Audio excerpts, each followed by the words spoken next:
les petits gens. Alors aujourd'hui on est le 24 août et on va faire la valorisation des pommes. Elles sont très en avance cette année, comme les mûres d'ailleurs qu'on a eu quasiment un mois à l'avance. Et donc on va récolter les reines des rainettes en priorité. Et donc on va en faire de la compote, de la tarte à thym, on va en donner aux voisins pour tout ce qui est surplus. C'est pas des pommes qui se gardent longtemps, donc il faut les valoriser assez vite. Et donc chez nous, on réserve à peu près un week-end par an pour valoriser nos pommes. Et donc là, on va faire une journée cette année. Donc il y en a plein qui sont tombées par terre parce qu'elles étaient soit pourries, soit pleines de verre. Il était bien grand temps de les ramasser. Et donc pour vous donner une idée, alors souvent vous voyez il y a une guêpe, donc allez va-t'en la guêpe, voilà. Hop. Donc elles sont à peu près comme ça, de cette taille là. Mais souvent elles sont piquées. Alors soit au niveau ici en bas, soit sur cette partie là. Donc à mon avis elles sont toutes plus ou moins véreuses, mais pour ce qu'on va en faire c'est pas dérangeant. On en trouve quelques-unes qui ne sont pas véreuses, mais comme il y a un petit chaton qui a une petite dent creuse, il a croqué dedans, et donc c'était juste pour vous montrer la couleur de la chair, ça ressemble vraiment à des reines des rainettes. C'est pour ça qu'on pense que c'en est, notamment parce que le goût des tartes qui sont faites avec ont vraiment le goût des tartes que me faisait ma mère, et qui faisait avec des reines des rainettes. Bon, alors cette année, c'est une année un peu exceptionnelle niveau pommes, là on n'a même pas fait un pommier. Elles sont dans l'ensemble toutes piquées, donc je vais les trier entre les piquées et les pommes qu'on va pouvoir manger comme ça. Même si elles sont piquées, on peut les manger comme ça, mais en tout cas je les privilégierai pas pour la transformation. Là c'est pour les voisins, et puis on va sans doute faire un cajot. Merci Kedama. On va sans doute faire un cajot pour mettre devant en disant aux gens servez-vous. Parce qu'on s'en sortira pas, même si on épluche tout, j'aurai pas assez de bocaux pour faire de la compote. Donc là, on a fait un arbre plein de pommes et un arbre avec un tout petit peu de pommes. Donc c'était parce qu'on l'avait beaucoup taillé, donc il était dans sa phase de récupération, on va dire. Donc là, c'est les pommes qui sont vraiment très jolies, qui vont aller pour le voisin. Là, c'est les pommes qui sont vraiment pas mal et que du coup, Raphaël va pouvoir manger en table. Et là, c'est les pommes qu'on va faire en compote et en séchage. Je vous mettrai le poids approximatif. Ça, c'était juste pour vous montrer. Hop.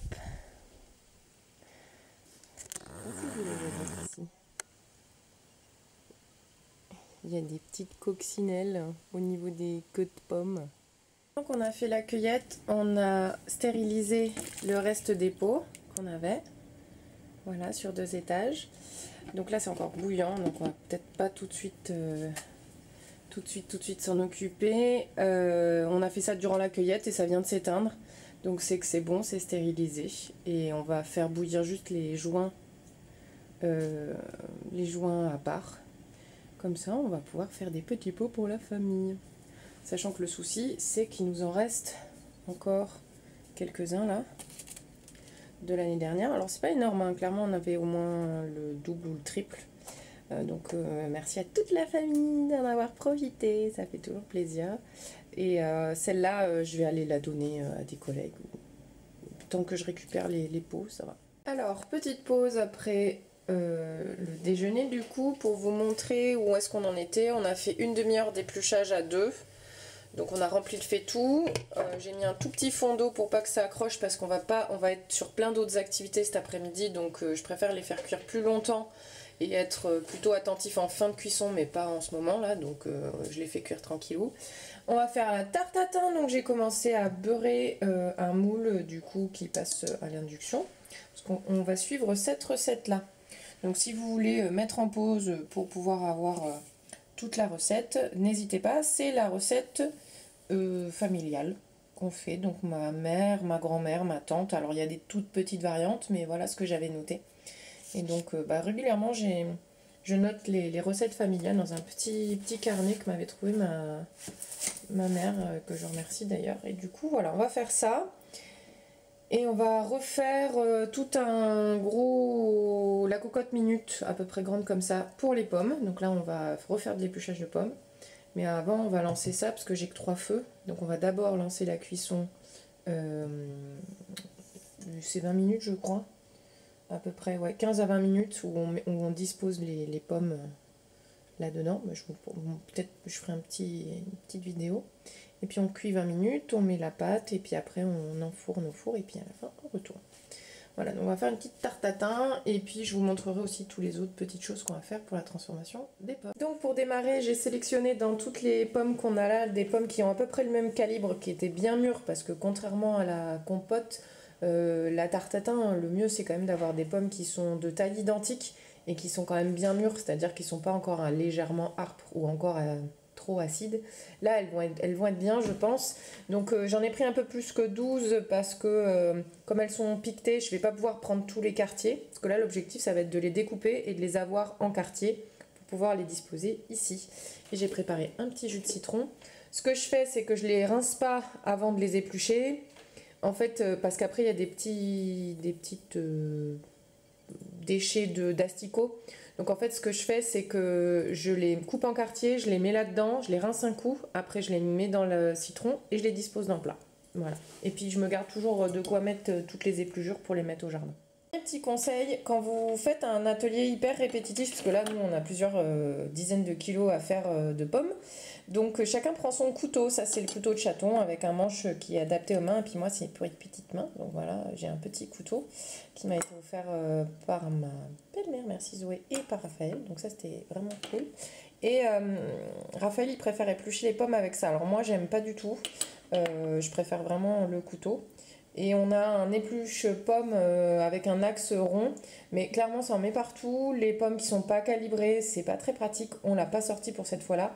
Le gros inconvénient, c'est qu'on n'arrive pas à le fixer, c'est une ventouse et ça colle ni là-dessus ni là-dessus.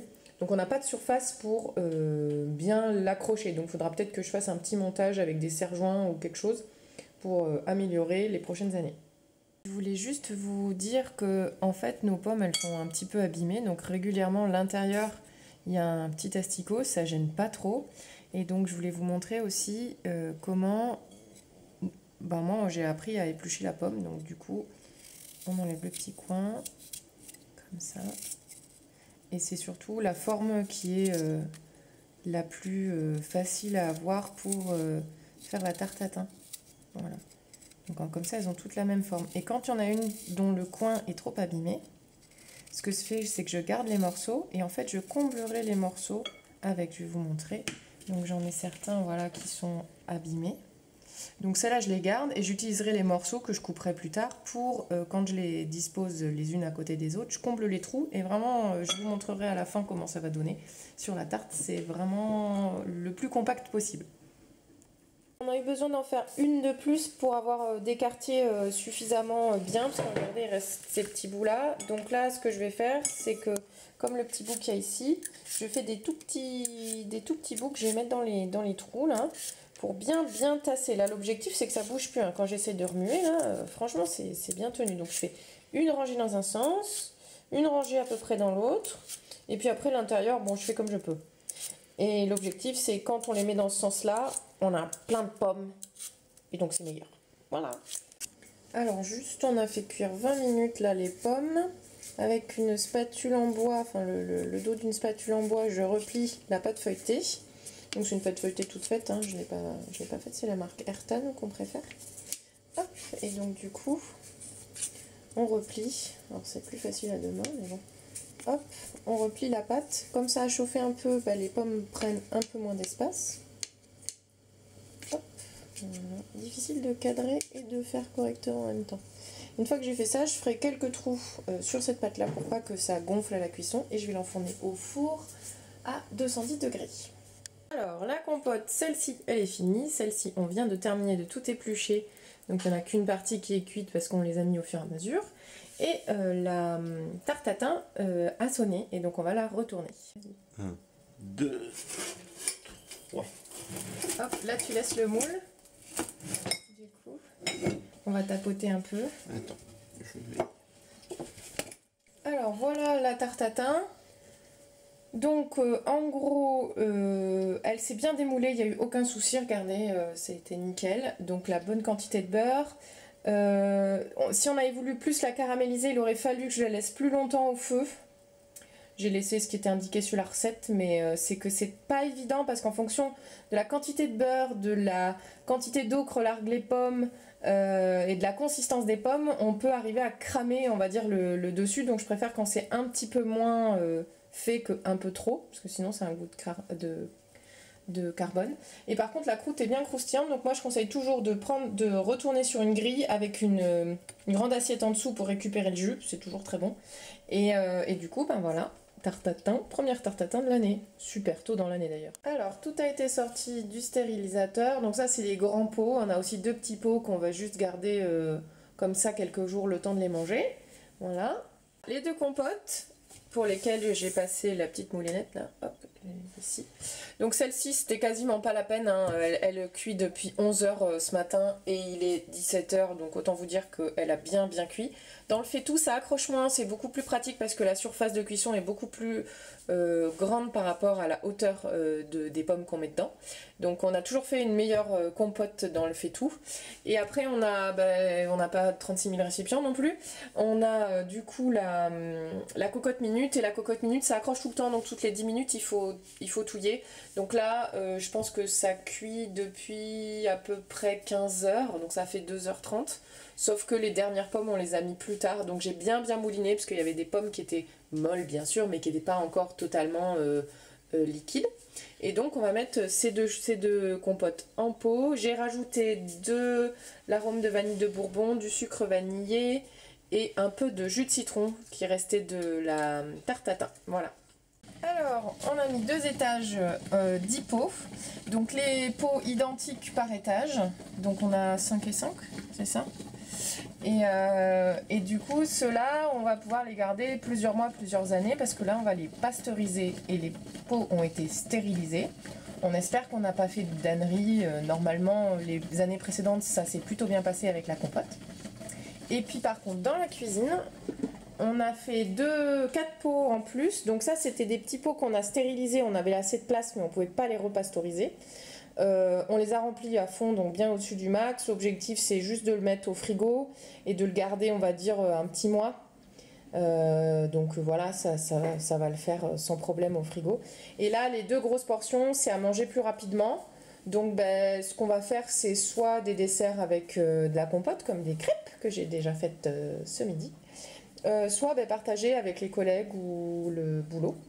Et c'était pile poil la bonne quantité au vu du nombre de pots qu'on a et la taille du stérilisateur qu'on a. Donc on va pas refaire de cueillette tout de suite. On va attendre un petit peu et puis sans doute les surplus de pommes qu'on a, ce sera soit pour la table, soit pour donner directement aux gens autour. Voilà. Et on profite des derniers rayons du soleil pour commencer à faire sécher les pommes. Donc on en a testé, il y avait à peu près 6 pommes là. On a testé l'année dernière et on n'a pas été assez patient et surtout on les a pas mis en plein soleil. On les avait mis dans la cave chez nous parce qu'il faisait beaucoup plus humide en 2024 l'été. Et en fait, même au bout de 2 semaines, c'était à peine ramolli, c'était pas bien sec. Et on a essayé de les passer au four et j'ai pas été assez patiente. Et du coup, j'ai un peu augmenté trop fort la température et ça avait cramé. Donc voilà, ça c'est l'essai numéro 2, on va dire. Et il y a déjà une petite guêpe qui trouve ça fort appétissant. Donc là, le soir, on le met de ce côté-là parce qu'il y a la lumière. Et par contre, dès demain, on le mettra sur la terrasse parce que la terrasse, il y a un peu plus de lumière. Écoutez, j'espère que cette vidéo d'idées de transformation de pommes vous aura inspiré. Et puis le grand défi, je pense, des prochaines années, ça va être de faire notre vinaigre de pommes pour le ménage et les vinaigrettes. Voilà.